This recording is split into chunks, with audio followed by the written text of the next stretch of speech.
Saudara yang dikasih oleh Tuhan Yesus Kristus, ada satu cerita yang saya mau bagikan pada perjumpaan kali ini.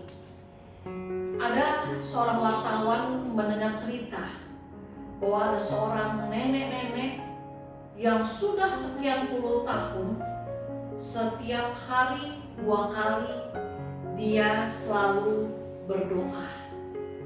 Dia mendoakan bukan melulu untuk dirinya, tetapi dia mendoakan untuk seluruh isi dunia dan lingkungan yang ada di sekitarnya.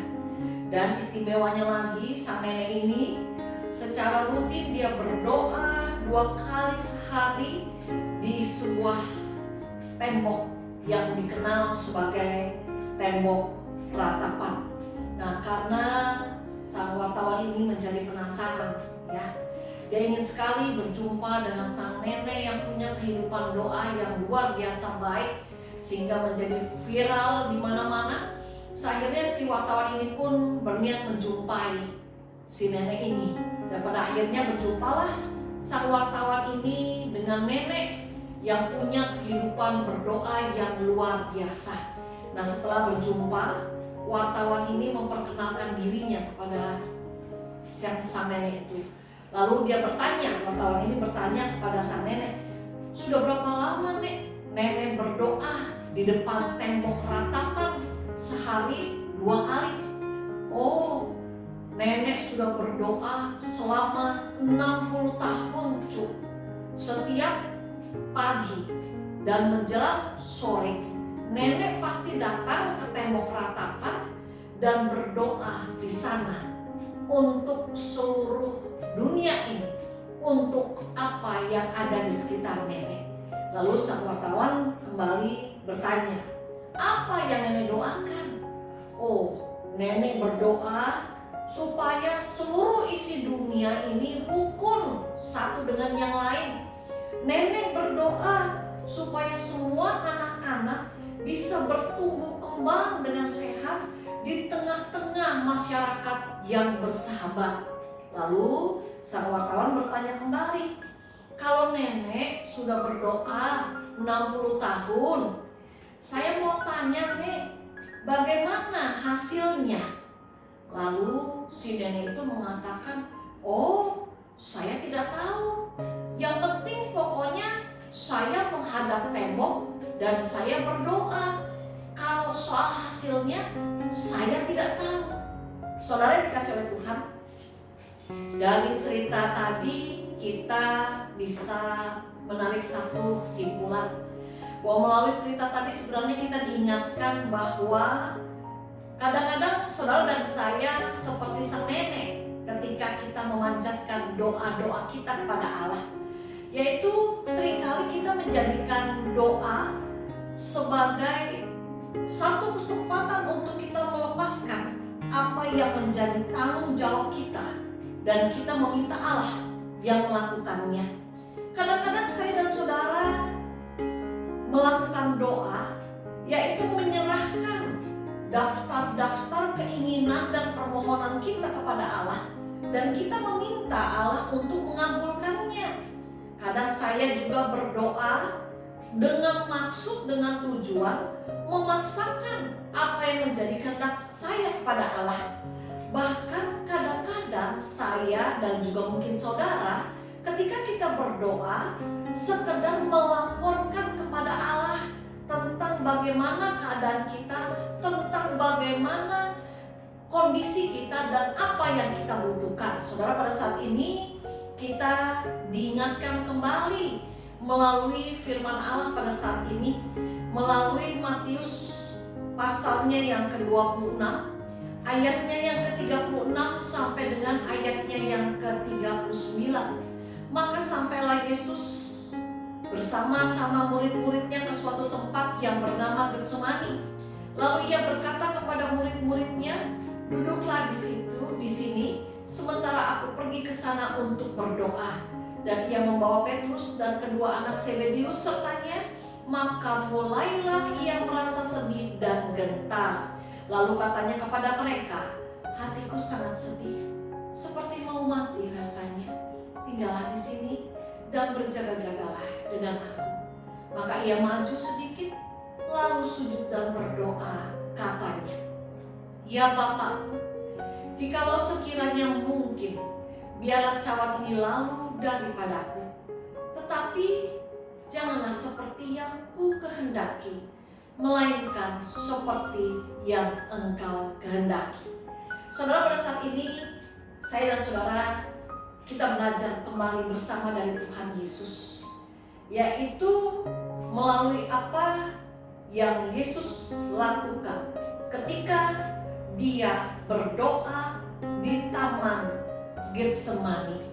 Maka saya dan saudara diingatkan bahwa berdoa bukanlah melepaskan apa yang menjadi tanggung jawab kita dan kita meminta Allah mengerjakannya.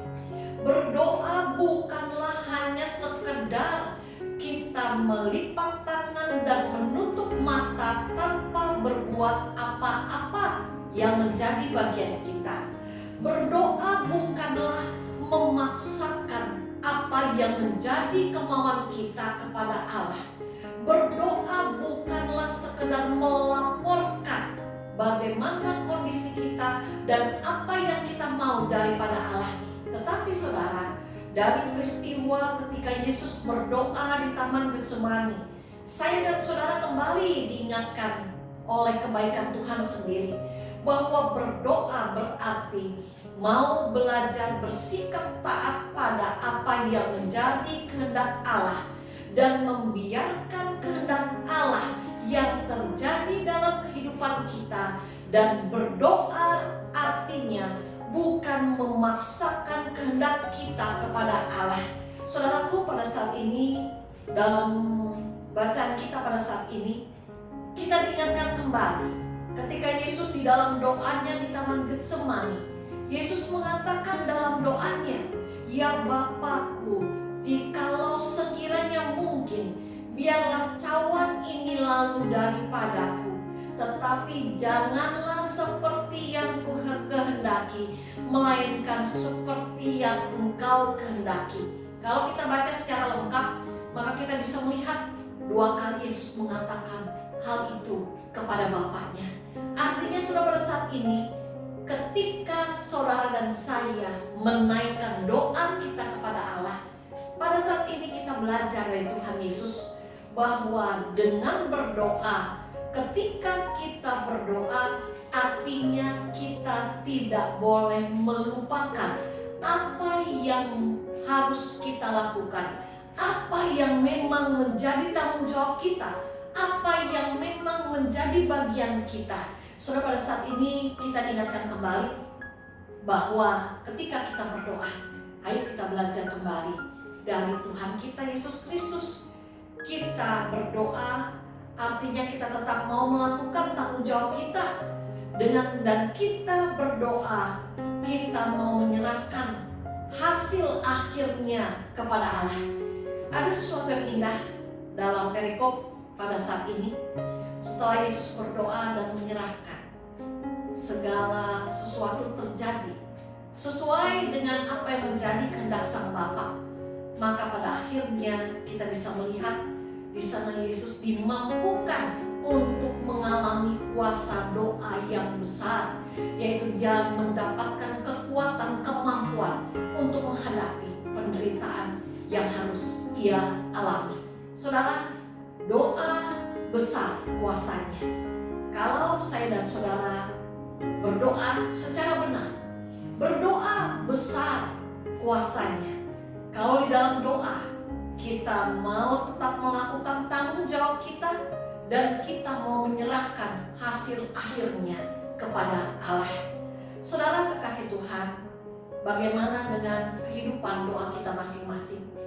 Semogalah kita semua memiliki kehidupan doa yang benar di hadapan Allah, yaitu doa yang bukan lempar tanggung jawab kepada Allah, yaitu doa yang bukan memaksakan kehendak kepada Allah, yaitu doa di mana kita tetap melakukan apa yang menjadi bagian kita dan kita menyerahkan hasil akhirnya kepada apa yang menjadi kehendak Allah. Saudara, pada saat ini marilah kita belajar dalam kehidupan ini. Marilah kita menjalani kehidupan ini dengan kita senantiasa menjadikan doa sebagai nafas hidup kita, sebagai orang-orang yang mengasihi Tuhan. Marilah saudara kita menikmati keajaiban doa, kuasa dari doa yang luar biasa. Dengan di dalam doa kita tidak lupa mengatakan dengan kesadaran, dengan setulus hati, jangan kehendakku yang terjadi ya Bapa, melainkan kehendakmu saja yang terjadi. Marilah kita terus belajar supaya kita boleh berdoa dengan baik, dengan benar. Belajar dari siapa? Belajar dari cara Yesus berdoa, belajar dari kehidupan doa Tuhan Yesus sendiri. Dan biarlah Tuhan yang akan selalu menolong saya dan juga menolong saudara. Amin. Kita berdoa. Ya Bapa di surga, biarlah Tuhan Yesus yang mampukan kami agar kami bisa berdoa secara benar dan berkenan di hadapan Allah. Mampukan kami Tuhan agar kami sungguh mau melakukan apa yang menjadi bagian kami dan menyerahkan hasil akhirnya kepada apa yang menjadi kehendak-Mu. Yakinkan kami senantiasa Bapa bahwa rencana-Mu itu adalah yang terbaik bagi kami, bahwa Engkau adalah Allah yang akan memberikan kekuatan yang kami perlukan ketika kami harus menjalani kehidupan dengan lika dan likunya. Terima kasih Bapa di surga untuk semuanya, dan di dalam kasih sayang Tuhan Yesus kami berdoa. Amin.